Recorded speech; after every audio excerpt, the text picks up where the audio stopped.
pledge allegiance to the flag of the United States of America and to the republic for which it stands, one nation, under God, indivisible, with liberty and justice for all. Roll call. Gary Fiddler. Here. Greg Jay. Here. Gary Bennington. Here. Cindy Holland. Here. Rick Deerwester. Here.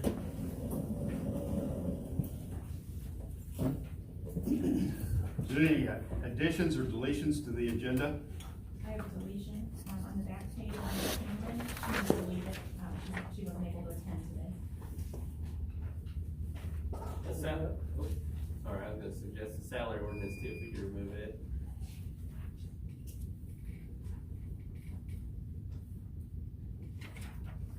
Anything else? Okay, do I have a motion to approve the agenda as amended? Make a motion. Do I have a second? Second. All in favor? Aye. Aye. In favor. Approval of minutes, August 11th, 2020, regular meeting. Second. All in favor? Aye. Aye. August 13th, 2020, budget workshop minutes. Approval for those. So moved. Second. All in favor? Aye. Aye. August 25th, 2020, special meeting. I'll make a motion. Do I have a second? Second. All in favor? Aye. Aye. Okay. August 27th, special meeting. Do I have a motion? So moved. Do I have a second? Second. All in favor? Aye. Aye. Claims and transfers. From the general, we have $170,000, $170,037.85. Do I have a motion? So moved. Do I have a second? Second. All in favor? Aye. Aye. Water. $47,768.99. Second, do I have a second? Second. All in favor? Aye. Aye. Wastewater. $42,642.10. Do I have a second? Second. All in favor? Aye. Aye. Payroll. $43,660.18. Question, is this for 2 weeks or 4 weeks? This would have been the month of August, so it would have covered, I believe, 2 payrolls.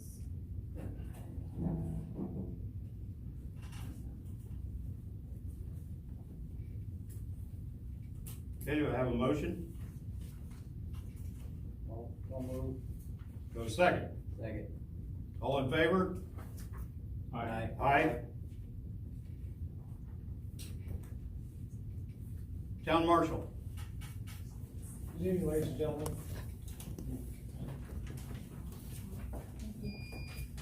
Okay, the report, we're 244-day year-to-date report.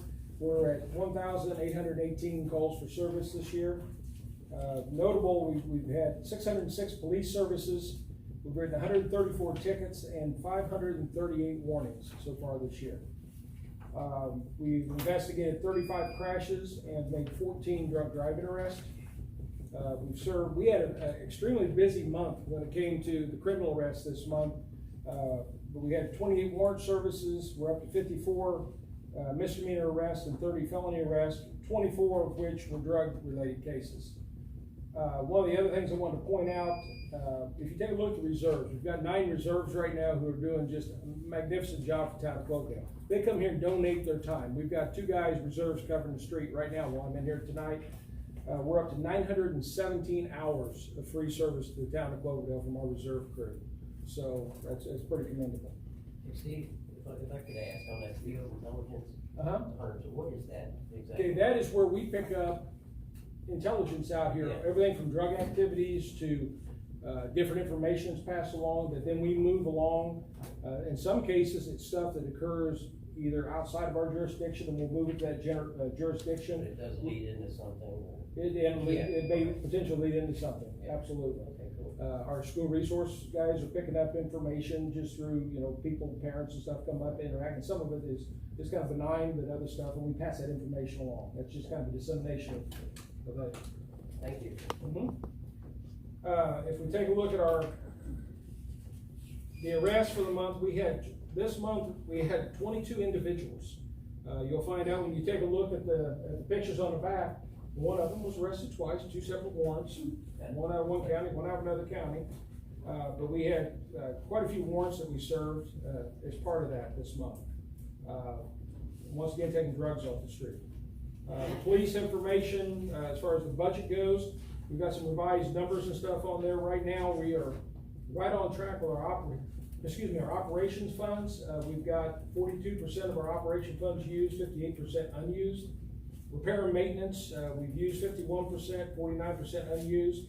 Communications, due to the new computers we purchased, we're red on communications. We pretty well tapped out our communication funds. We'll have to lean toward other things like the public safety avoidant. Then we've got 98% of it's unused that we're looking to use some for the vehicles, and I'll introduce Natalie in a minute. We'll talk about that. Education, police education, we've got a couple guys that have been going through some training. Of course, James is in the academy right now, and right now, that's the money we get back in for tickets and the gun permits when we're getting those and that stuff. It's pretty well used up. The K-9 fund, we're got 6% used, 94% unused, and then donations, we've used 29%, and we've got unused the balance of that portion. So that's on those. One other note, Andy Moore Ford, you all know Kent Goldman, the reserve sergeant. He brought in some notice to me that Andy Moore Ford is going to donate 4 AEDs to the Cloverdale Police Department. And those are a cost of $3,199, the defibrillators. And they're also going to provide the training for those for the officers. So we'll have those in the cars and have that. So that's a pretty good thing because we've been looking for that. I'd also like to introduce Natalie. Natalie Little, who we've kind of teamed up with, and she'll kind of tell a little bit about herself and what she's looking to help and do for the police department. Thank you for your time.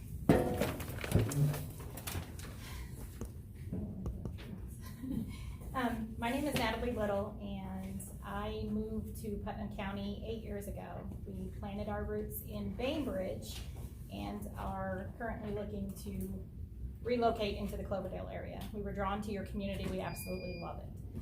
So 3 years ago, my husband was diagnosed with a disease that is called pulmonary hypertension, and there is no cure. He ran cranes for 25 years, and he got something in his lungs, and God has decided this is the rest of our journey. So, taking those steps, we have decided that giving back to our communities is where we want to be. So I reached out to your town marshal just because I was drawn in. The work that he's doing in your community is amazing, and we would like to add to that. So when I first reached out to him, he made me aware of a grant. On May 12th, the USDA grant was presented to your board. It was discussed, information was given. Also on the 25th of May, the notice was approved to be run in your local newspaper. These are steps that have to be taken to apply for the grant. I have stepped in and am finishing up this grant for your town, which would provide 2 vehicles. And why I'm here today is because I need the final approval to be in your minutes so that we can submit it. And what that does is prove to the USDA for this grant that your town is on board, everyone agrees, the information has been presented, And if there are questions regarding this particular grant, or you missed that meeting, or percentages, numbers, if you wanna get with us after, or you can reach out to anyone here for the town, they have that information as well. I will have this grant completed no later than the 1st of November, and have already been in contact with the grant office for submission. I explained a little of the delay and why we feel we need to expedite this, which would kind of push us from 500 to maybe 200 in line to be looked at. So that is one thing that we're doing. And then for our foundation, we reach out to your town marshal again, asking where the need for your community is. Our goal is to fund your police departments and help pick up the resources that they're not gaining. We want to submit sort of a contract through our foundation that would provide first Bs for the officers to carry in their vehicles. They are fully stocked, and once items are used, they would just submit to us a form, fax, or Steve can even call me anytime, and we would immediately get those filled back in for you, and we'll do that for the next 4 years as well. So we are going to donate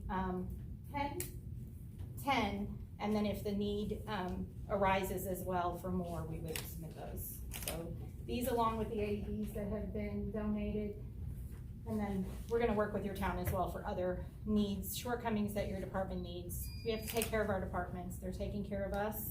A lot of free hours are being donated, and I want to be part of that. So thank you for your time. That is where I'm at. If you have any questions, I'll stay after and can answer anything for you.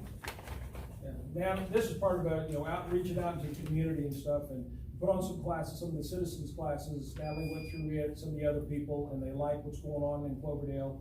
This is one of the first grants that we're working on. We're also looking at grants for vest, communications equipment, and possibly even additional officers and stuff that could be funded through federal grants. Our foundation as well, we haven't sat down and discussed numbers, but our foundation as well would help supplement the back end of those grants.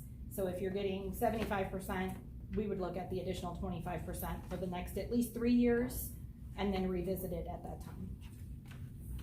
Thank you. All right, thank you, Natalie. Thank you. Any questions on the police report for the evening? Okay, that's all I have. Thank you, Steve. Fire chief? Clerk treasurer?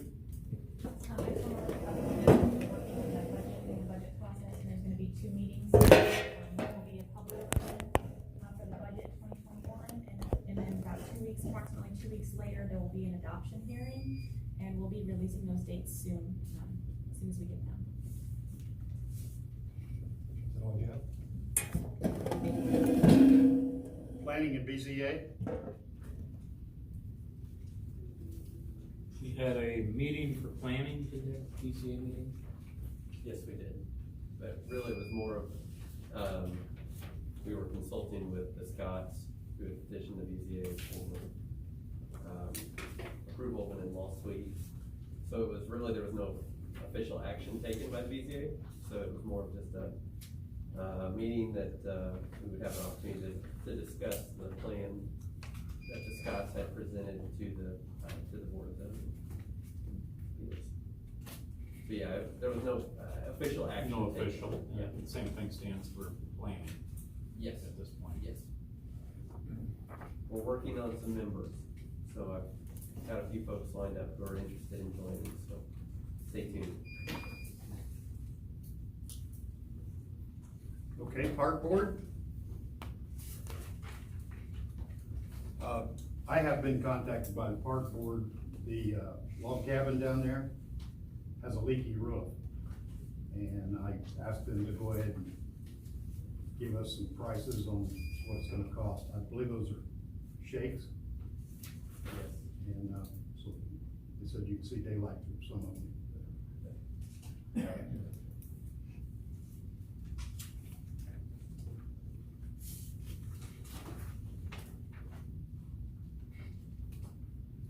New business. Senator Ford? Just as an introduction, I'd like to welcome Senator Ford He works with West Central, which is a nonprofit. Thank you. They're located in Terre Haute, and he has, we've been in contact about some assistance that he might be able to provide for the town. And I'll let you introduce Mr. Hackenberry, I believe. Cloverdale. Well, thank you, Daniel, and thank you, Town Council, for giving us a few minutes here. So I'm John Ford with West Central Indiana Economic Development District. This is Jim Cloverdale with the same organization. He's our Director of Economic Development. I'll kind of give you an overview and then let Jim talk a little bit more about our economic development activities that we can provide. I've passed out, Daniel, I think we'll pass these out, but it's kind of an overview of everything that we can do at West Central. So a little bit of history. We were set up over 30 years ago as a nonprofit by communities to help communities. So, you know, our goal is, you know, really to be that neutral third party to help with grant writing, with grant administration, with different education on different opportunities out there for communities. You know, we're no stranger to this area. You know, our district covers Putnam County, Park County, Vermilion County, Vigo County, Clay, and Sullivan. And what we do in those counties is wide ranging. You know, we help with some redevelopments, we help with some grants for historic preservation. So it's wide ranging. There's a lot of activities that we can do that are listed on here. But I know tonight, one thing that Daniel wanted us really to talk about was redevelopment commissions and some grant opportunities. So Jim is really kind of our expert. Jim has been, has worked here in Cloverdale in the past and helped set up the TIF districts some years ago. So we have some sort of history here. We've just been away for a little while. We just wanted to come back and reintroduce ourselves. But I'll let Jim talk a little bit about redevelopment commissions. Well, it's good to be back. I had the pleasure of working with Don when we formed our first redevelopment commission here in Cloverdale. It was in support of the CBRC, which wasn't called the CBRC then. The main concern that that we've talked about and you talked about is the fact that exactly what the status of your redevelopment commission is and the financing that redevelopment commission has, that it's got to support with its tax increment revenue. I deal with about 5 redevelopment commissions now. I started with an EDA grant. I started all the redevelopment commissions in our 6-county area back in the early 1990s. And I continue to operate, like I say, about 5 of them. Probably the most serious one I work with is in Clay County. And our auditor is always kind enough to point out that when she goes to an auditor's conference, that when they ask how many allocation areas you have, which is how you collect TIF revenue, she says how many she has, and it's by far the most in the state of Indiana. We've got, I think, 16, which is incredible for something that size, a county that size. I'd like to, if possible, I'd like to have a conversation with your redevelopment commission, see what the status of everything is. Not saying there's anything wrong. I'm just saying I think I dealt with your redevelopment commission, your last redevelopment commission president, and there wasn't a lot of good knowledge there as far as how to operate the redevelopment commission and what the powers were. Redevelopment commissions are powerful things. They can do stuff that the town can't even do in a way that they can't do it. Like for instance, they can actually take a crappy piece of property, they can take over ownership of that, they can clean it up, and then they can turn around, decide how they want it redeveloped. They can advertise that, and they don't have to sell to the highest bidder. They sell to whoever it is that's going to develop it the way they want to have it developed. The other thing they can do is forgive taxes on properties like that, so that somebody can come in and an old dilapidated building that's got $150,000 in taxes on it, and it's worth 10, you can forgive those back taxes and turn that building around and turn it into even something like housing or manufacturing space, that kind of thing. But that's what I think we could do more than anything for the town right now, because I know you got a lot of stuff on your plate and trying to get everything kind of back in order and everything, and I've been there, done that, and it's no fun, but on the other hand, when you come out the other end, you'll feel good about it. In fact, I've dealt with Cloverdale several times where that's happened, and everything righted itself eventually. So we do offer assistance with different grant programs. That's an excellent use, USDA. That's a great use of that money, and especially with your foundation and everything. That's a good hand to be playing right now. USDA can do a lot of other things for you. We also we are a district of the Economic Development Administration, formerly designated by the U.S. Department of Commerce. So we can help you work on technical assistance grants if it's appropriate. There's public infrastructure grants, and you partner that with your tax increment financing revenue that's coming in. That's all things that we can work with and build toward. I also work with a number of developers, and believe it or not, I've brought several developers over here over probably the last 2.5 years, and just never have been able to get any traction on the properties that they were interested in. I think that's something that we could also work on. And then the other thing is do you know where you're at with the reporting that's required? Has it all been filed? It has. The only thing that we have left to do is, we have not had a full commission, so we need to just go in and basically approve everything that happened back in, gosh, the months together, I wanna say that was April and June, so, but we just recently had a new individual, agree to be on the redevelopment commission, so we are back to we got a quorum, and so we should be able to start meeting, immediately. Okay. We don't have a town manager yet, but, we will be discussing that a little bit further in this meeting. And hopefully, once the town manager, is replaced, if the council decides to do that, you know, that individual will also be able to participate in some manner. You know, and I don't know how much, in our previous, setup, the town manager was acting as kind of the leader of the redevelopment. And I don't know if that's normally how redevelopment commissions operate, if the town manager has a great leadership role, but that's how it was done in the past. It can actually be the whole council, and you can have 5 people from the council sit on a redevelopment commission. We've done it in smaller towns where there aren't enough people to find it, to go on different groups, and they meet anyway, and so that way they just take care of business after the council meeting. They have the redevelopment commission meeting. So Lou Britt, I don't know if you know Lou, he.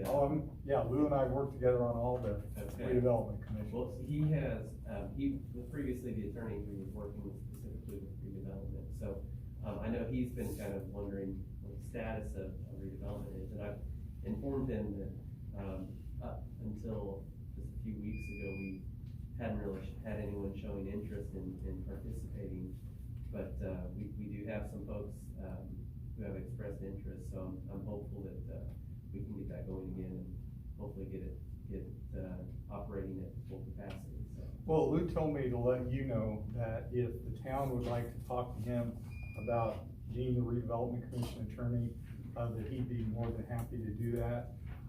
And then after that, if you decided you wanted to do that, you'd enter into an engagement letter with him.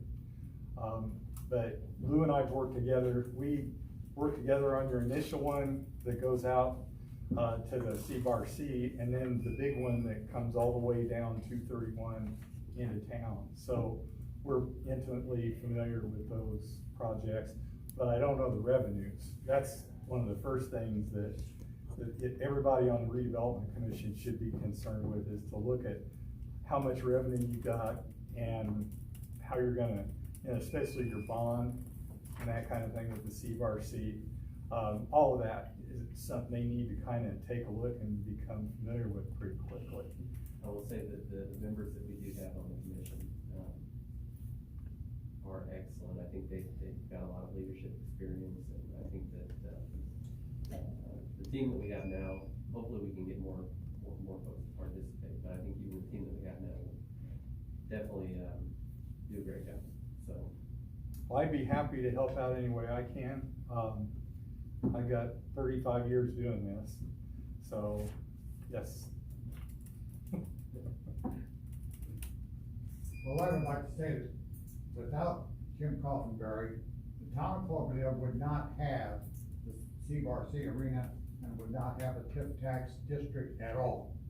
We're the only community in Putnam County outside of Greencastle to have TIF districts. And it is all here because of Jim Coffinberry. I would suggest to council that you have a new man on the redevelopment commission, Mr. Fish. He is quite enthused about being on that redevelopment commission, and I would suggest that council direct inquiries coming into the town that want to do something in the way of development of any kind, size, shape, or form, to get with the redevelopment commission, and those folks to carry the ball and to do the job that needs to be done with the TIF tax areas, etc., to do the infrastructure and to encourage those folks that we can do things with them and for them to develop whatever they want to develop here in the town of Cloverdale. But these folks can get it done, and we need to work with them. And you do have people that are interested in the area out there. For instance, where the old hotel was at, the old Holiday Inn, I've got a developer that would definitely like to take a look at that site. He specializes in brownfield redevelopment. And I know that Eric would like to talk to him about selling that site. And I've worked a lot with Eric on his properties, and we know each other real well, probably about 20, 25 years, something like that. The thing you don't realize probably is the fact that up until about 2005, I would say, we had a response team that was set up of members of the redevelopment commission, and we had folks that were from different groups in the town that we could meet in a legal meeting. I mean, not a public meeting, but a meeting where there was just, one member from the different groups, and we were able to meet with prospects as they came through. And we had several really good prospects we met with, and the biggest was when Jim Skinner and Steve Jackson came to us with the CBRC, which wasn't the CBRC then. But that was a major project, and it wouldn't have happened without the redevelopment commission. So, are there any questions I can ask or answer? Dave, I'd just like to reiterate what Don said. I worked with Jim in the past. He's done a hell of a job for the town of Cloverdale.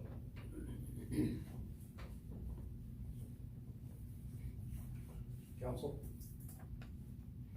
Any questions? This sounds good that we have, opportunities out there to get help. I think, we need to engage in that as we move forward, straightening things out here, so to speak. I know right now we're working on a budget, and all these things with the grants and things are gonna help us develop that budget as well. Depending on the monies that we can ask for, and, the revenue that we'll have, will, like you were saying about how much more we can get on grants like that, so I'm kinda anxious and, move forward. I have a question for you, just, came up in the last meeting, someone had spoken about the, new casino that will be going in Terre Haute. With the influx in traffic coming from potentially Indianapolis to Terre Haute, do you foresee potentially,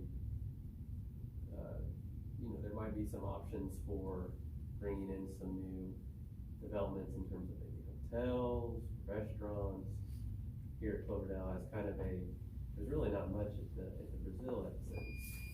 So it's kind of painfully familiar. Yeah. I mean, it's between Plainfield and Terre Haute, it's really pretty much us, at this point. And I don't know how much of that, do you think that there will be an influx of traffic Well, going to Terre Haute? all I can tell you is that Best Western Plus that located at that intersection, they located there, and their main source of revenue are the cross-country races in Vigo County. Yeah. Because they're on a back road into that. You don't have to go through any traffic or anything. You take a good 2-lane road, right to your hotel, right back. I mean, it's excellent. The problem we've had here, and Don will tell you this, is that our biggest problem is when we try to get what we call a sit-down restaurant, you know, instead of just fast food or something like that. Not that there's anything wrong with fast food, but every time we try and get something like that, the first thing they tell us is there's not enough rooftops. That, they say that every single time, there's not enough rooftops. And unless we go out and build a bunch of houses. Being, in the town, right? Not- Yes, well, even just like up to 231, there's, Yeah. you know, it's all north of there where the rooftops are at. Those folks need to increase their circle from I 5 know miles. they do. I If read they that go to already. 10 miles, if they go to 10 miles, we triple what they need. If you go to a 10-mile radius, they just need to increase their circle of friends. I agree. But I do think on the casino side, I do think, I mean, the anticipation is there'll be 1 million plus unique visitors coming to that casino. And at this point, there's no hotel. There's 2 hotels close by, but there's no plans for a hotel for it. So I think there'll be a lot of traffic. I also think they're working on widening I-70, so it'll bring, you know, more traffic through here. But I think there's a good possibility that they're gonna be using the exits all the way along to Plainfield. And I think some of the stuff going on at Terre Haute Airport also is gonna help bring a lot more traffic down to this side of Indiana. Okay. Thank you. No, I was just wondering. Thank you. Thank you. Thanks for your time. Thank you.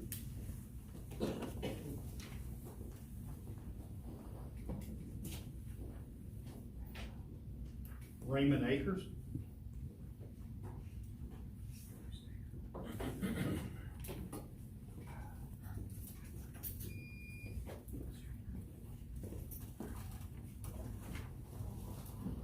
Hi. I'm really not involved with a lot of the political side of this town or anything like that, but, I'm having a real problem with my water bill. I've got graphs here and the bills here for, the last couple of months. My June's bill and my August bill, which would be May and June's usage. It doubled one month and tripled one month. And, I think we've talked to him, several times. There's no evidence whatsoever that I have a leak in this trailer. My landlord's Dan Moon, and my problem is they're showing me these graphs, which I can show you guys if you need to see them, that I was spiking up and down.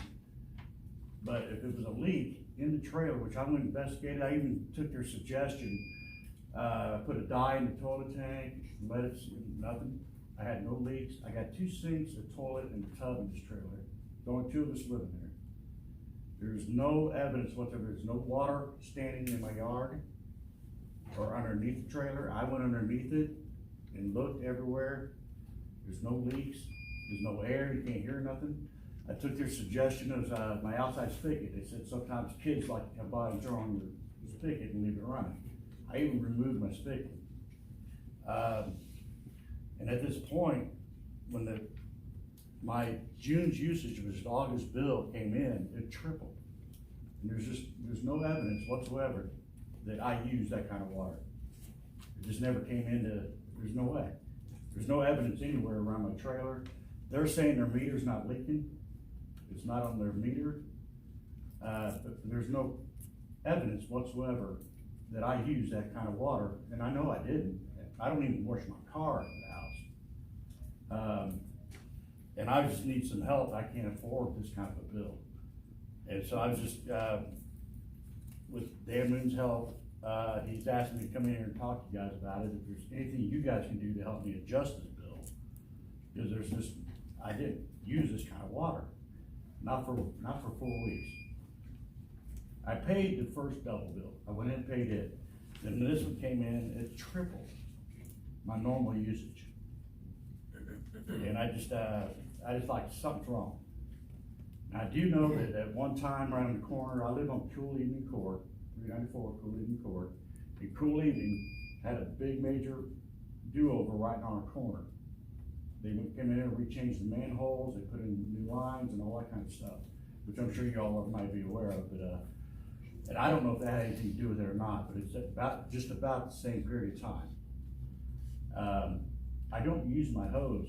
I mean, I might water my tomato plants once or twice when it's not raining, but other than that, there's no reason for two of us, which me and my girlfriend live there, would use this kind of water. And then they're saying that, water company is saying that it came from the meter to my trailer. But at that point, there'd be some kind of evidence there that it was coming in there. I mean, there's no ponding water underneath the trailer, there's nothing, the ground's not soft, there's nothing there that shows that from the meter, there's no leaks. But I can't, figure out why I should have to pay this if I didn't use the water. I mean, that's simple as that. It just wasn't, I don't know what happened here, I don't know. They're saying that the meters don't fail, and that if they had to dig it up the meter and send it out to be tested, that I have to pay for it if it came back right. I don't think that's fair. But I don't know what else to do. This is my last resort to bring it to you guys. And as far as I'm concerned, this is way too high. I did not use this kind of water. And obey the, Dan?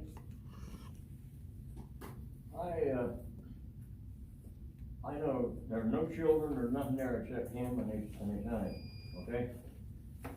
They don't use that kind of water. Now, Mr. Salzman and the gentleman from the meter company, is that Scott? Scott, that's you? Yep. Okay, nice people.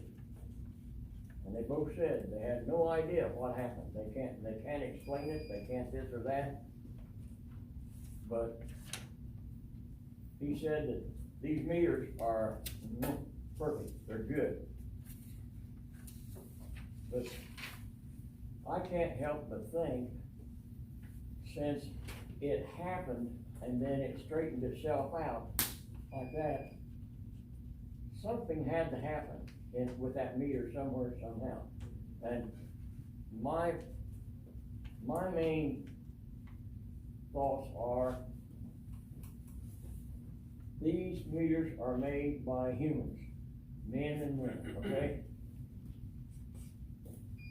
So's General Motors, Chrysler, Ford, General Motors, all them cars are made by humans, but they still have recalls. And I can't help but think that there's something happened in that meter that caused that thing to overcount on the gallons of water that went through there. I can't help but think. How many that. gallons are we talking? Well, I can show you the graph here as far as the month and the usage. But if you look at the graph, His see how up and normal down water, it is? his normal water bill runs $80 a month, Yeah, my average was about. and this thing went up to $180. And if you look at how up and down it is, if that had been a leak, it'd be a little more consistent. How long have you lived there? 2 years. And never had an issue with it, never. And how long's that meter been in there? Do you have any idea, Richard? It's been in there probably since around 15 or so when we had that big change out, if it's a 185. And with your experience in meter failures, what do you generally see for a trend? It consistently fails. It doesn't go up and down. I've never seen a meter fail. I'm not gonna sit there and say they don't fail, but I've not seen one fail. The failures that we've discussed that they've had are completely unrelated. When they fail, the meter itself stops, the water will flow through the meter, actually benefiting the customer. So you may can- not yeah, even you catch get it less for a reading. couple of months. generally, that's what we see as meter But failures. nothing, these guys been very cooperative with me. I've been in Yeah. here for the last 2 months. Very talking to good. them. I'm sorry, go ahead, sir. Does anyone know how old this particular meter is? Approximately 5 years. 5 years. And so the Okay. the warranty on the meter, it's got a 10-year full replacement warranty, and then it's actually got a 10-year full replacement, and another, year 11 through 20 is a prorated warranty, so, you know, that's all. There's just no explanation as to why this happened. I know that there's no leaks in the trailer. I know there's no leaks underneath the trailer. Have we done a pressure test on the trailer? As a pressure test, we went out and done leak checks, correct? We've downloaded the meters, got that information. That's what But you're if looking you at. hold those two That's pieces of download. paper up in the light, they pretty much match from month to month. Same, So a toilet flap, something like that. I mean, it would be more than just a tenth of a gallon a minute, it would have to be, some of them are, I forget the numbers, a few hundred gallons a day. Yeah, there's no way. If you, A toilet Then- flap would have showed up when he put the. I put the dye test. If They did the it dye test. wasn't, It was failing at that if it time. was failing at that time, but I've seen flappers stick up. Right, that, like I said, I did do the dye test like they suggested, and there was no, I mean, I didn't videotape it or anything, but, if you look at the second page, it's broken down by either days or hours, and that'll tell you the, Cause there's, I think that's the one, there's times there's 50 gallon an hour going through. yeah. Is it back to normal now? Yeah, that's what I'm saying, this all peaked out within a 6 to 8 week period, and then went back to normal I didn't fix nothing, I didn't change nothing. If in that it trailer. went back to normal on On its its own, own. nobody done anything to it. Well, we just read August's usage, I don't know that we know what it did in August. Well, I don't know her name. Susie? But she called me on the phone and personally told me that everything was back to normal, that you're running not your normal usage. So I don't have a graph A of meter that. failure, it's a failure, it's not something that's gonna Yeah. correct itself. I mean, I've personally never seen a meter, a Self-correct. Neptune water meter overrun like that. Now, yeah, I've never seen one overrun. In general, the older the meter, they get gummed up inside. We've got dissolved solids, hard water that actually slow the meters down, and 5 gallons may go through, but it's only registering 3.5 gallons. So that's typically what we see. But my whole point is, this just jumped out of nowhere. But that could have been any kind of a plumbing fixture failure that But could, I didn't have it. that we know of. I mean, the meter showed it, but we didn't see it. You're right. But, And that's what we're getting at, is that meter is consistent. The failure is a general slowdown, not a work this week and not this week. but it doesn't How do you explain. explain that there was no water in the house, no water under the house, no water in the ground outside? Toilet flap open and it goes down the drain. Yeah, but Sink that's left it. open, it goes That's- down the drain. Fill valve on an ice maker, it goes down the drain. I don't have an Fill ice valve maker. on a dishwasher, it goes down the drain. Don't have You the never will see Dishwasher. it. Don't have- I don't have the ice maker or dishwasher, But, and the toilet does not leak. They're suggesting I did the dye test. but I've seen toilet flaps that'll stick, and it runs water till you go jiggle the handle, and then all of a sudden the fix is fixed. Right. I mean, You I hear have, that. I've seen, as a consumer, I've seen failures. You can hear that in your house when you walk by the Yeah. red bathroom or something. Yeah, I've walked by and heard mine a few times, so Yeah. I put new flappers in it. You know, it's just Over what happens. the years, I have too, but I see that chart. he has never heard that. I mean, I'm telling you that there's no leaks inside or outside that trailer. There you go.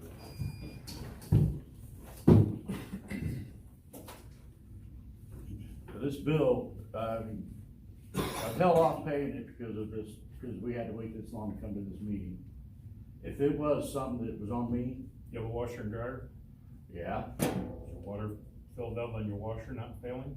no, No, the washer and dryer run fine, they're On brand my new, appliance he just repair put tech, it, I see them fail continuously, where Right. they drip water. Well, even my girlfriend and I, for a while, then when we first came aware of this, we was shutting our main off at night when we go to bed. And there's a graph in here that shows we use 13 gallons at 3 o'clock in the morning when we was sound asleep. And the main was shut off to the house. But the line in the ground to the meter was not shut off. No, just to the house, that's what I'm saying though, if it hadn't this kind of leak, there'd be some kind of evidence out on the ground Could be some itself. mud or damp ground somewhere. Yeah, or Could be, water could not be. standing. Huh? There's enough rock out in Cloverdale that it could go down instead of up, Well, but there's not right in that area. Now, I got a very narrow driveway, it's single car wide.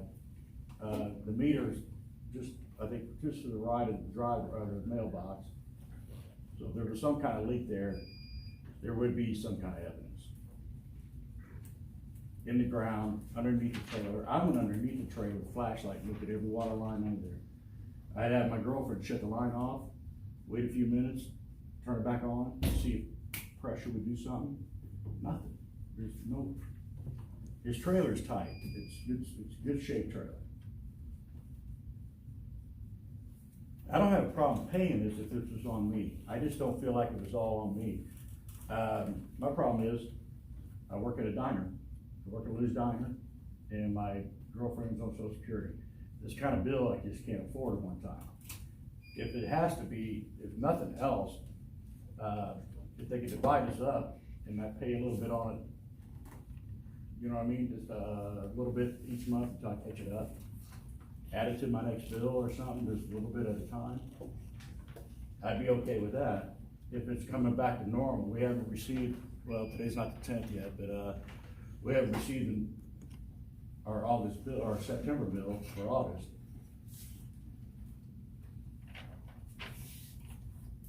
so your last bill was $240? $266, or $249.87. And the bill before that, I went ahead and paid it because we weren't sure if it was on me yet or not.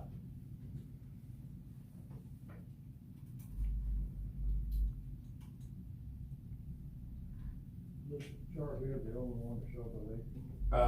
No, I got a couple of graphs. You guys see them? Yeah. So some of these are by hour, not days. You got days of time. But if it was a leak, it would be more consistent.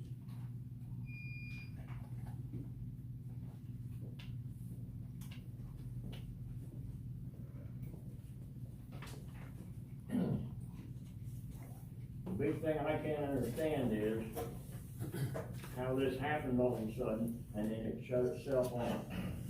It's not doing it Yeah, anymore. she called me personally on my phone and told me that everything was back to normal. The next bill is more normal, that's the amount. Yeah, I'll what, let it be 101? Huh? How much? 8702. That's actually a little higher than normal, but I can understand that. Our average bill is about 80 bucks. We even had as low as 60 bucks. I would shut your washer fill valves off to start with. Because if you've got a faulty fill valve on your washer, it will run that much water. Well, it proves right here that it didn't. I mean, my next month, Valves fail, like I said, I replace Right. them every day. it's just a tie-on hose. It's a not a valve. mechanical valve that it's hooked to that opens and closes electronically, and if that valve is failing, you won't be able to see it. That's inside the washer. It's inside the washer. Right. Where your hose is tied. Wouldn't there be some like overflow or anything like that? Run down the drain. Wouldn't you be able to hear it? I mean, It's a mechanical device, just like a toilet flapper. but you Sometimes couldn't they hear the fail, water sometimes running, they that's don't. my question, I'm sorry. You couldn't? Yeah, But if it's leaking at that very moment that you're listening for it, yes. but wouldn't this be consistent? No. Is your toilet Why would it flap fix consistent? itself? I mean, the water meter we've determined is, the failure on that is minimal. Right. It's measuring water that's going through the meter And we're we pretty don't- confident that that's an accurate. I don't reading. wash, we don't do a lot of So laundry. the It's not water, like that. water We is don't going use our through washer that and dryer meter every where day. it's going. The variables are in the house, not in the meter, is kind of what we're getting. Right. But I'm just saying, But if there it are was a some- problem with the washer and dryer, wouldn't the graph show a little more consistency No, with, a valve can fail on a washer just like it does on a then toilet fix flap. itself? Absolutely. You got a piece of debris stuck in it, absolutely. Just like a toilet flap. Alright. Sometimes they stick up, sometimes they stick down. It could change enough to make your bill go up to 250. 300, I mean, If the triple. valve is stuck wide open, that's a lot of gallons per minute. But I would've heard that. I sleep right by the washer and dryer. It's right there. If it was leaking into the washer, there'd be some kind of noise. I would hear it. It's like they told me that, some kids are coming by and open up my, spigot outside. Well, we're looking at options because we've Right. determined that the water meter itself, we're pretty confident that it is. I mean, I'm not doubting the water meter. but So the meter is reading what's going through the meter, where it's going, We don't know. we don't know. I can't see it being triple. It passes through that meter, and where it goes from there, we don't know. It could be going down the drain, it could be going underground, it could be going in the crawl space, it could be, I mean, There's no crawl space, but There's so I many went underneath variables. the trailer, there's no ponding water, there's nothing going on. All of a sudden now they tell me everything's back to normal. well, then. I mean, maybe- my next maybe bill the is leak back got to fixed. normal. I don't know. I haven't fixed the leak. Have you fixed the leak? No, Have you guys fixed the leak?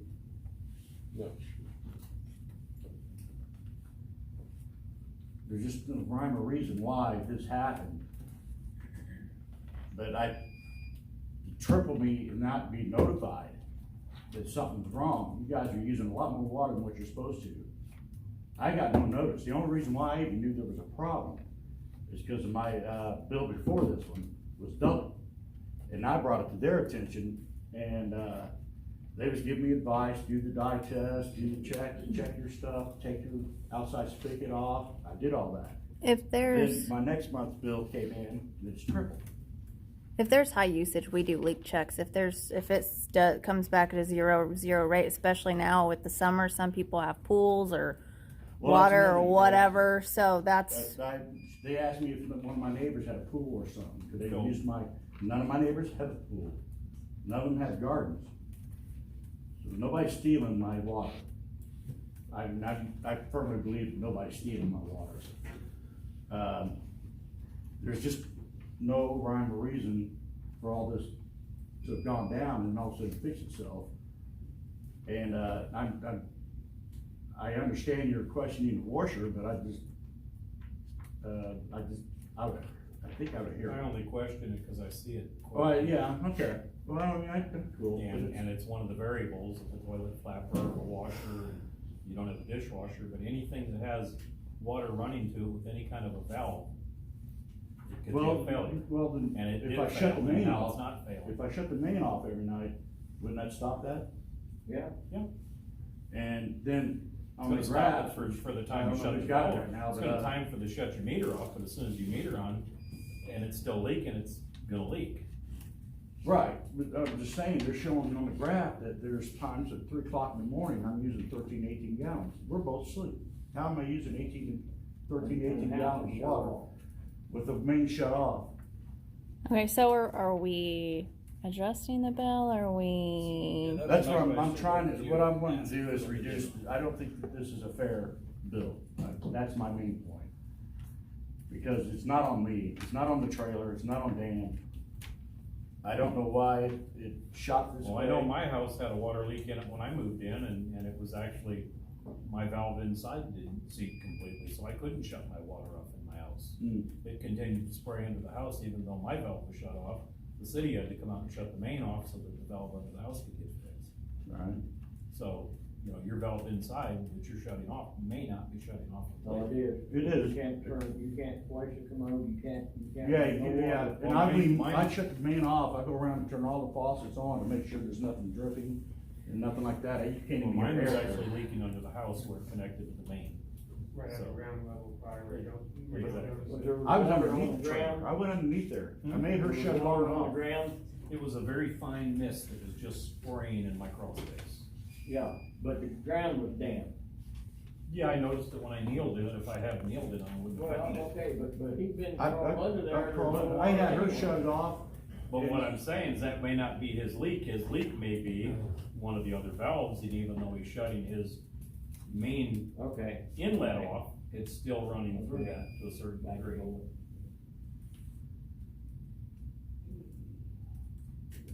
I think there's two inquiries. One, does the town want to do any kind of lesser amount, one, or two, in regards to a payment plan? Kelly, does the town have payment plans? Yes, if you recall, and make an arrangement that's agreeable with both parties to get it paid off in a timely, reasonable manner, it would be completely acceptable. So those, I think, were the questions for the council. Do you want to pursue either of those options? I think a payment option is fine, and we continue to monitor this and see if, you know, another problem doesn't come up. I mean, if it needs be, we pull the meter and have it sent in. If the meter's found to be good, which we're pretty confident it is going to be. Well, I don't think, What's the I cost don't to think have it's that fair meter for checked? Dan or me to have to pay for a meter to be checked out. So we don't, my company doesn't check meters. There are third-party companies out there. What that costs, it varies, size of the meter, how many meters you're having tested. You know, a new meter right off our shelf is $285, so you're gonna have to put one of those in, you're gonna have to go get that tested, and, you know, find the results from there. So, but I do not know what a third-party meter costs for a 5/8 meter. Okay, are you making a motion? I'm making a motion, we go ahead and do a payment arrangement and monitor this. And if we get another high bill, let's look at it again. Is there any way of knowing what, I have to call the water company and set up a thing with them? Correct. Do I have a second?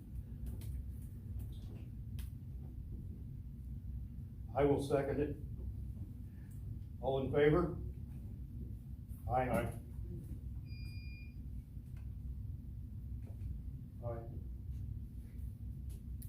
Abstain.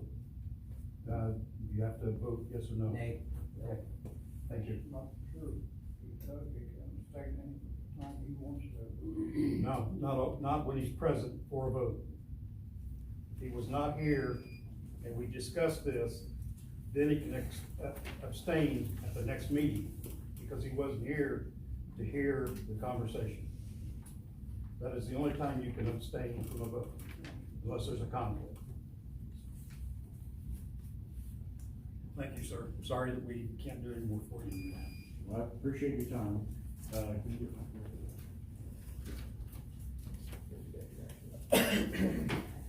Scott Dunlop.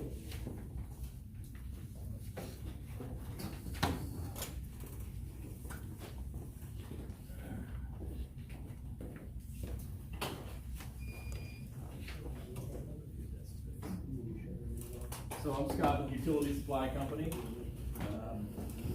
Came in to help out with any questions with this issue, and then also we've got a couple of, a new software package that's coming out that I've demoed for the office. It's a cloud-based software that we're going to be switching to. Eventually, everybody's going to be forced into this. So wanted to make you guys aware of that, and there is an increased cost in that, and $1,100 more annually. But with that, you get a lot more features with this software that you didn't, as they saw in the demo. So wanted to make you guys aware of that. We can get you, we've got about 30 customers that have switched over already. Transition's very easy. It's a quick transition, very simple to use. Much better than the old software platform was. We won't, you've got up until the end of 2021 to switch over, so we don't have to do this immediately, but just for budgetary purposes, want to let you guys know that. And we would be ready to go as soon as February or March, assuming you guys did want to move to that software package. And they have seen a demo of it. I believe everybody seems to like it, so.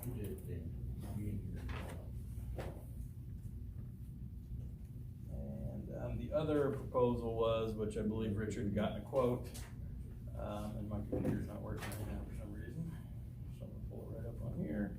A quote for, replacing some water meters. There was a certain number of water meters that needed to be changed out. If you guys commit to purchasing water meters throughout the year at a quantity of 144 throughout the year, you can get them delivered however you want, 12, 24 at a time, however you want to slice that pie. You get a tremendous savings off of the cost. A meter off our shelves is $288. We've got you a quote at $225 per meter if you order at least 144 throughout the year. So that was the other thing. There's another piece of equipment that comes along with the new software. You guys got a new reading device in there that they drive by and read with the laptop. The new piece of equipment, it's a $3,000 piece of equipment, and it is used for those meter checks for going out and data logging the meters, versus having to bring out the big meter reading machine that costs $8,500. You bring out the $3,000 device that's durable, that clips on your belt, that you can go out and do these meter checks and meter readings with.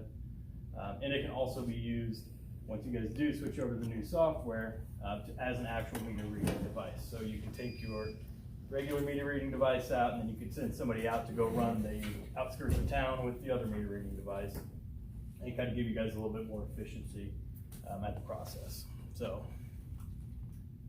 that's really what I got. And Richard does have, I believe you guys both have the quote, and yeah, that's kind of what I've got to present. So are there any questions on those, the software, the meters, or the actual, how the physical function of this meter works? So am I to understand this is a replacement of all of the water meters in town? Negative, sir. Pardon me? No, sir. No, this is a replacement of however many you guys have left to replace from, that are beyond. 80 or so those non-recordables. So we can't get this information off of it. You're suggesting this reader, $3,000 reader piece is applicable to the current meters that are in the ground? Correct. Current and new style. And the new ones as Correct. well. Correct. Okay, so we're not replacing all the meters in town? Correct, yes. No, there were about Just 80 the numbers meters. we have in surplus? That's, yeah, so there was about 80 some meters that needed to be replaced there, and then through attrition, as these meters get older, you have to continually replace them to maintain accuracy on the meters. So, you know, we need 80 of them. If you do the 144 route throughout the year, you're saving enough money to purchase that $3,000 device, versus if you say, oh, well, this meter died, we're gonna replace it at $288 a pop. So it just seemed like the numbers were there to present, to get 12 meters a month, or however you guys wanted to do that, and then be able to purchase that device along with that. So. Any questions for Scott? No. Do I have a motion to act on this? Motion, we go ahead and move forward with it. Both? Yes. And again, like I said, we won't be till, you know, probably February or March on the software, but meters we can start at any point in time. You guys are ready, and you only pay for what you get delivered, so. If we get 12 per month, we pay for 12 per month. You got it. Yep, absolutely. Minimum of 144. Minimum one, this is a handshake deal. You commit to us at 144, we're gonna give you that discount. So, you know, we don't have to sign any contracts, and if you decide you wanna continue moving on with that, and that's how we do change outs with other water utilities, is, you know, we do 144 a year, and then we'll just continue, and we'll keep you at that price as long as we can bear it. So, yeah. Do I have a second? I'll second. All in favor? Aye. Thank you. Any other questions on a mechanical water meter that I can answer for you? Anyone? No, sir. Great, thank you. They've got my contact information if you need anything. And thank you.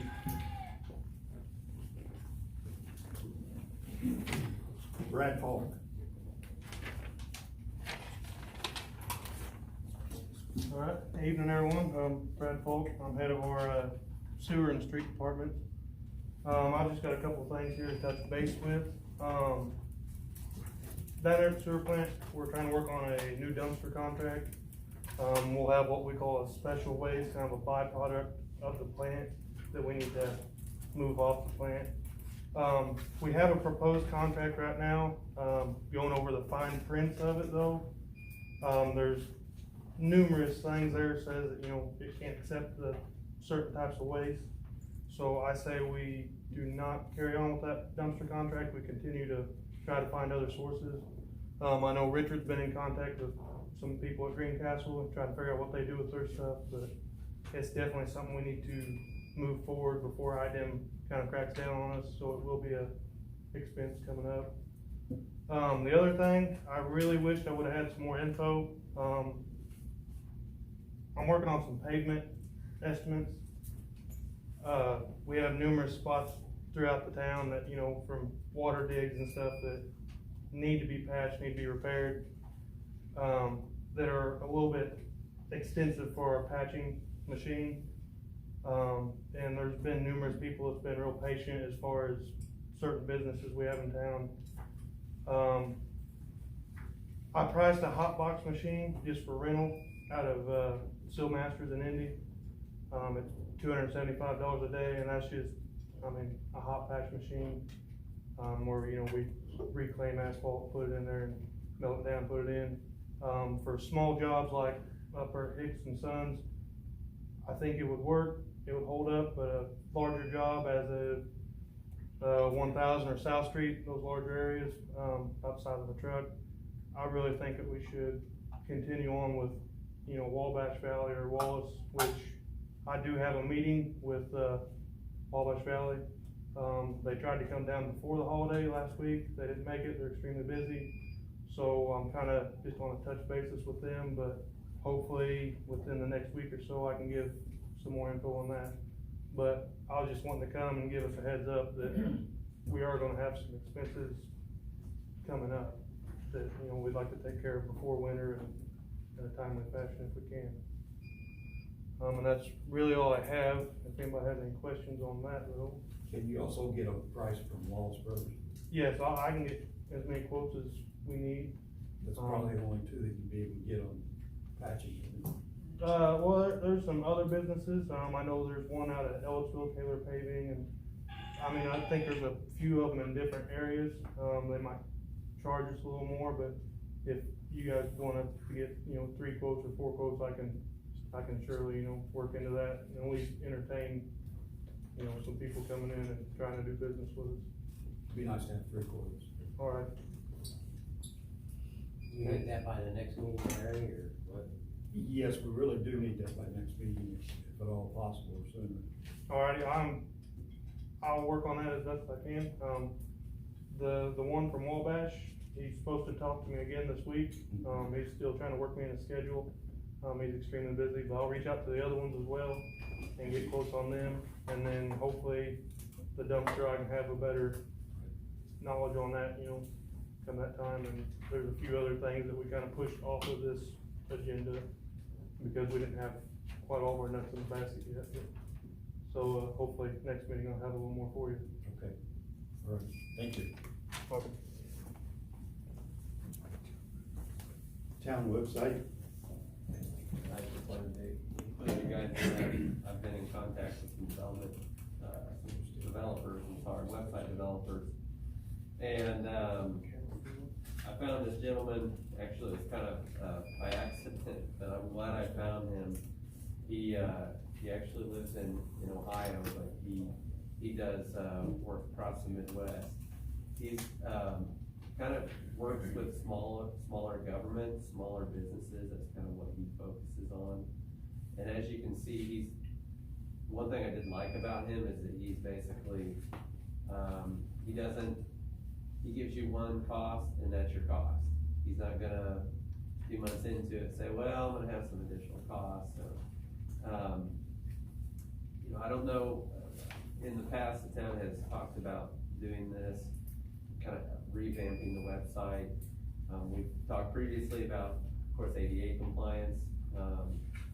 we've also got, now we're starting to, get everything in place so that folks can start making payments of their utility bills online. So I think it would be a good time to, and this is just my opinion, but this may be a good time for the town to consider go ahead and having a professional take on the website, begin implementing the ADA requirements, and start building something that's going to be I guess a beacon for people who have not been to our community. His websites, they started a 7-page website, which probably would be totally sufficient for our small community. He prices that at $1,995. A larger page of 20, he charges $3,995. And then for the deluxe package, which I think would be more than the town would ever need, it's 50 distinct pages. And what that means is, like, when you go to a website and you click on maybe a hyperlink or a different part of the site, and you go to another individual page, that individual page would be built custom. So he's gonna build it to the town's specifications, depending on what package you guys would like to go with, or if you'd like to even pursue it at all. But I thought I would present that to you now that Kelly's starting to get everything in order for utility payments going online. I think this is an important thing, and you know, I honestly, as a town attorney, was begging our previous clerk forever to revamp the town's website because it was so bad. And for some reason, it just never was a priority.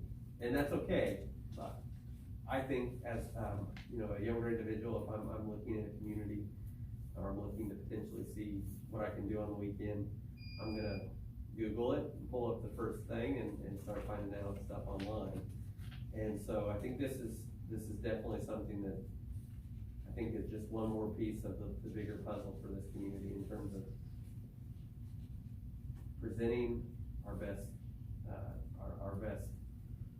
that we have. I think this is part of it. The website we have now, doesn't it have like 4 pages? It's like the home, it's got contact us, yes, government, and it's something else. very basic. Yeah. And that's because I was actually the one that did it. So yeah, I mean, very basic. I think it would be better to have someone who actually is a professional, mainly with the ADA compliance. That's the most important thing. And obviously link to that. Yes. And we can, discuss back and forth with the ADA, right? Well, what they would do is actually, in talking with him about that, he would actually write the code so that there would be things built into the site that would potentially, if you had some kind of impairment in your vision, that you would actually have a resource on the page where you could click on it and it would present it in a different way, so that someone who has an impairment vision-wise would be able to see it better. Yes. Okay, there is a monthly fee. Yeah. So those are options. Those are additional add-ons. So that's not factored in on the front page of the cost. Those are just things that he does additionally if you would want to. But once he builds it, it could be good to go, right? Yeah, and what he does is once he builds it, he can manage it himself if you'd like, or he can train someone to do it for us, which I think would be the ideal option. So you're not having to. Yeah, because $100 a month, really, early on, you're not gonna need that. Right. $100 a month, I wouldn't think. Well, something that he talked about, something that he does is he will actually kind of, this is beyond my knowledge quite a lot, but he will kind of structure things so that when someone types in Cloverdale, the town's website will be the first thing that pops up. And I'm not sure how he does that. He would be able to explain it better, but that's a service, an additional service that you would pay for if you wanted. The only. Yeah, that's what a lot of businesses do. Yeah. When they go build a website, they want Google, Bing, all of them notified and directed, you know, That's to right. that first. But That's you what pay he- for that, you know. Yes, and that's a service that you would pay for. Yeah. He'll do social media if the town wants it, he does it all. But I don't know if the town wants to dive into that at this point, I'm not even sure if the town wants to dive into the website just yet, so. But I felt like after investigating a couple options for the town, I felt like his was, the best. I think his pricing was extremely reasonable. Extremely reasonable, so. I previously talked to, Dana. yeah, about potentially doing some, Facebook, stop, about doing, some work with the town's website, but he was in a position back in April, he just didn't have the time. Right. And, you know, it's one of those things, I think it's necessary. Well, we do want It's a to cost you don't ever want to spend, but it's one of those costs that I think will pay dividends for the future. we want to get the, online payments, right? We want to get that started. If we don't do this, how's that gonna happen? They'll help us set that on the website. Yeah. The company with this, they'll set their part. Oh, okay, so we don't need a whole new website built just for that? No, they're just gonna give us a button Okay. that people can go to for that. Okay. I didn't know that, so. Yeah. But that's good. Yeah. So,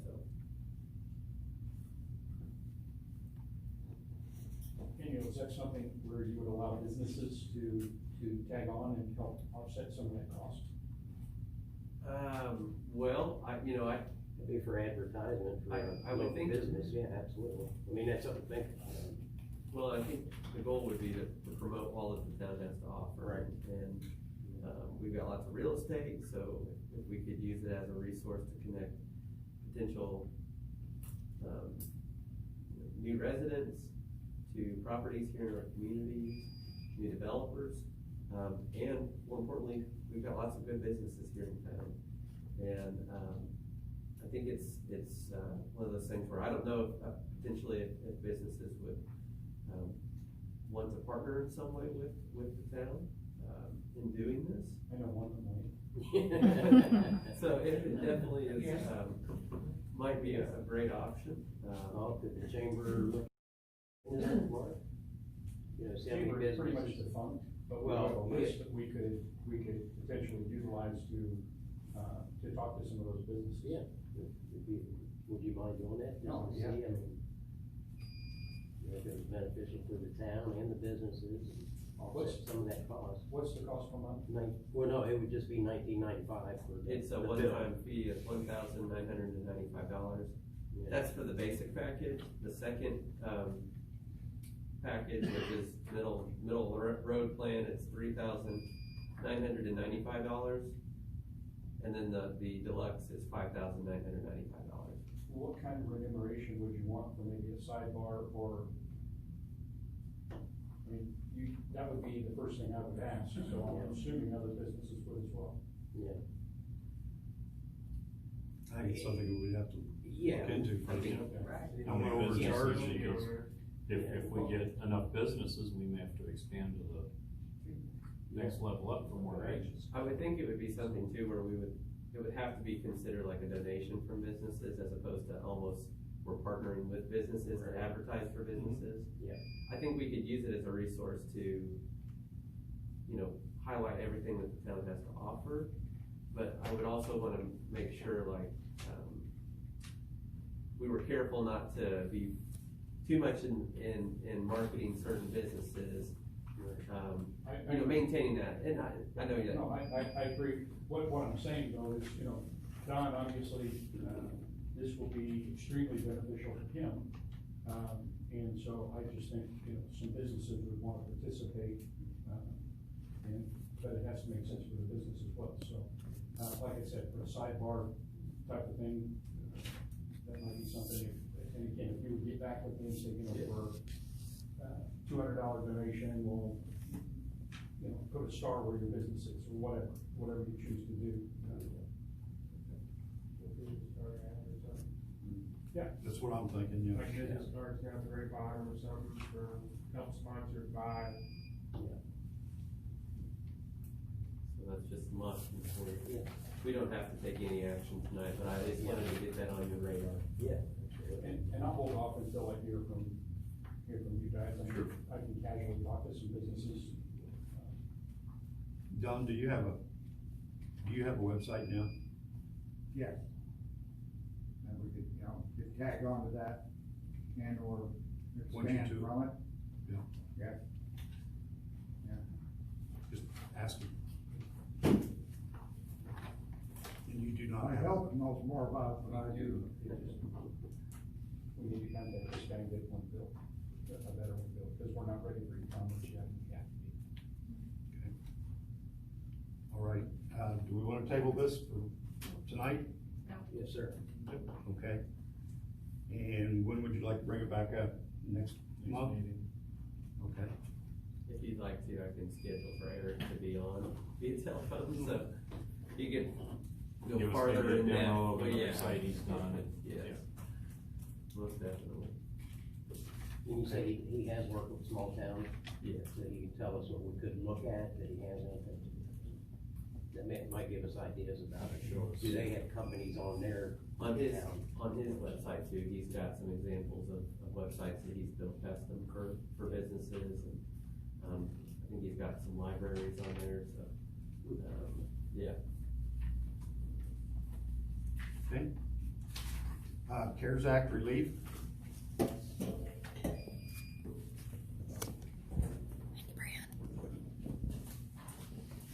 We're gonna clean it up a little bit. So the CARES Act has specific funding, and Cloverdale has been allocated, which we've already put in that, yes, we want to spend the money on COVID related things. Which the town has allocated $68,521 to be used for COVID expenses on the designated expense items that may be reimbursed. They are broken down into 6 categories: medical expenses, public health expenses, unforeseen payroll expenses for public safety, public health. This does not include life. You know, see how many Pretty much businesses. defunct, but we Well, have a list that we could potentially utilize to talk to some of those businesses. Yeah, would you mind doing that? Just No, to yeah. see, I mean, you know, if it was beneficial for the town and the businesses, and offset some of that cost. What's the cost per month? Well, no, it would just be $19.95 for the. It's a the one-time bill. fee of $1,995. Yeah. That's for the basic package. The second, package, which is middle road plan, it's $3,995. And then the deluxe is $5,995. What kind of remuneration would you want for maybe a sidebar, or, I mean, that would be the first thing I would ask, so I'm assuming other businesses would as well. Yeah. I think it's something we would have to Yeah. look into first. How many Overcharge businesses, you. because if we get enough businesses, we may have to expand to the next level up for more agents. I would think it would be something too where it would have to be considered like a donation from businesses as opposed to almost we're partnering with businesses to advertise for businesses. Yeah. I think we could use it as a resource to, you know, highlight everything that the town has to offer. But I would also wanna make sure like, we were careful not to be too much in marketing certain businesses. You know, maintaining that, and I know you. No, I agree. What I'm saying though is, you know, Don, obviously, this will be extremely beneficial for him. And so I just think, you know, some businesses would want to participate, but it has to make sense for the business as well. So, like I said, for a sidebar type of thing, that might be something, and again, if you would get back with me and say, you know, for $200 donation, we'll, you know, put a star where your business is, or whatever you choose to do. Yeah. That's what I'm thinking, yeah. Like business cards down at the very bottom or something, from help sponsored by. So that's just a month before, Yeah. we don't have to take any action tonight, but I at least wanted to get that on your radar. Yeah. And I'll hold off until I hear from you guys. Sure. I can casually talk to some businesses. Don, do you have a website now? Yes. And we could, just tag on to that and or Point you expand to it. from it. Yeah. Yes. Yeah. Just asking. And you do not My have. help knows more about it than I do. We need to kind of expand it one bill, a better one bill, because we're not ready for e-commerce yet. Okay. All right, do we wanna table this for tonight? Yes, sir. Okay. And when would you like to bring it back up? Next month? meeting. Okay. If you'd like to, I can schedule for Eric to be on via telephone, so you can go Give us farther maybe a in depth. demo of but the yeah. website he's done and- Yes. Most definitely. And you say he has worked with small towns, Yes. that he can tell us what we could look at, that he has anything. That might give us ideas about it. Sure. Do they have companies on their On his town? website too, he's got some examples of websites that he's built custom for businesses, and, I think he's got some libraries on there, so, yeah. Okay. CARES Act relief.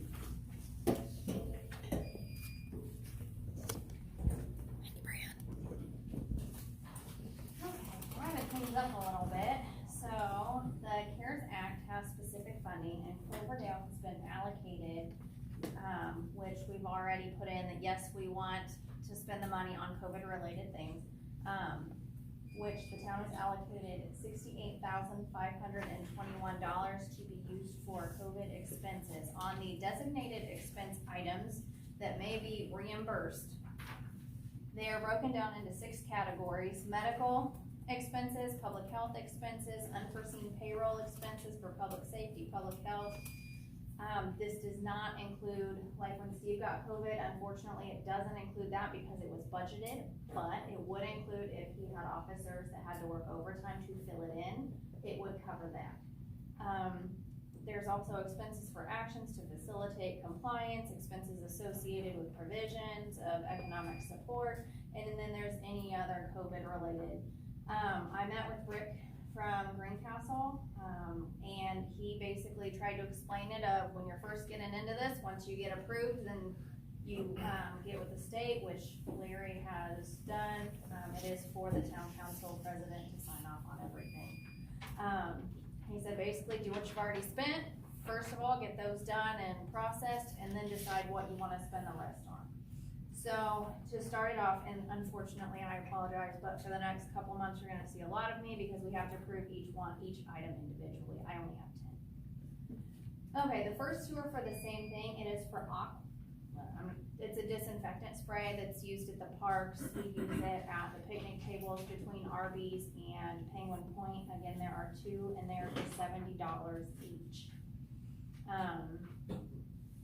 Which I don't know if you want to do them, vote on them as a whole council, or if Larry just wants to say, it's COVID related, it's submitted.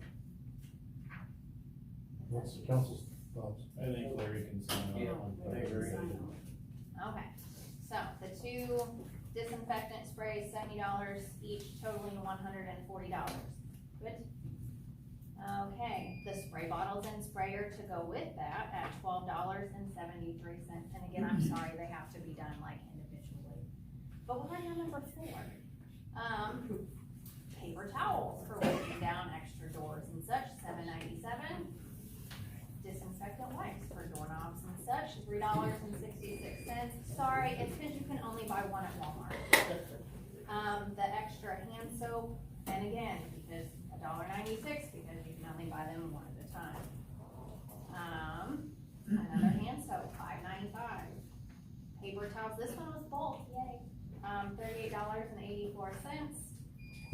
Hand soap, which Rick from the police department managed to get a whole case of, $26.26. Hazard tape for the park, $11.99. And then this one, I feel kinda, So the attorney's fees for Mr. Daniel for COVID-related meetings falls under one of them, and that one, hot dog, $362. I lied, there were 11, but we're done. So, that being said, that leaves $67,909.14 to be allocated for the town for COVID-related things. He did mention that for, some of what other towns are doing, their fire department, instead of doing, like the CPR classes, like the contact kind, that they used the money and they invested in the touchless CPR, that way they didn't come in contact. The meter reader, so that, so that way Richard doesn't have to actually get out where, you know, he can come in, he just drives around for the remaining ones. I mean, if you guys feel that those fit under the list, which should have been in your email, if those fit under one of those, I will happy to either call and ask to submit it. It's kind of at your disposal, but that's a pretty good chunk of money for, you know, if you can think of something that will help make the town more, mindful of COVID and to help improve in that manner. You have it used for like police departments for like their masks or gloves, protection? Absolutely. Yep. And two things that I'm considering, to use for that also is, as well as initiating cleaning back in the town hall, to get that cleaned up after COVID, to keep it clean, so keep everybody safe. And also I'm, sound system in here, because if we're doing Facebook and people can't hear, when they're not in the town, so hopefully we can, you know, update the sound system to make it more accessible to people when they can't be here with COVID and things like that. I will say, I had about 15 comments tonight. I can't hear. I told them I'm very sorry, but we're doing the best with what we've got, so. Okay, so that's all I'm aware, be in touch, sign these after. Thank you. Thank you. Old business, town manager?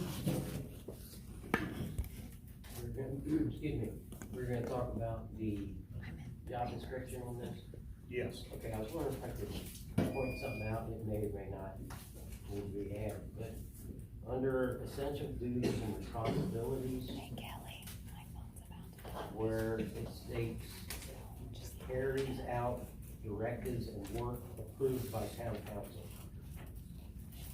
I see 3 bullets below there, and again, we may not need to add this, but I know I've had to write some job descriptions in the past. And one that always stuck out at the end of essential duties and responsibilities would state, perform other duties as deemed necessary by town council or governing body. I don't know if we want to add that or. Yes, I think so. Okay. This kind of covers everything.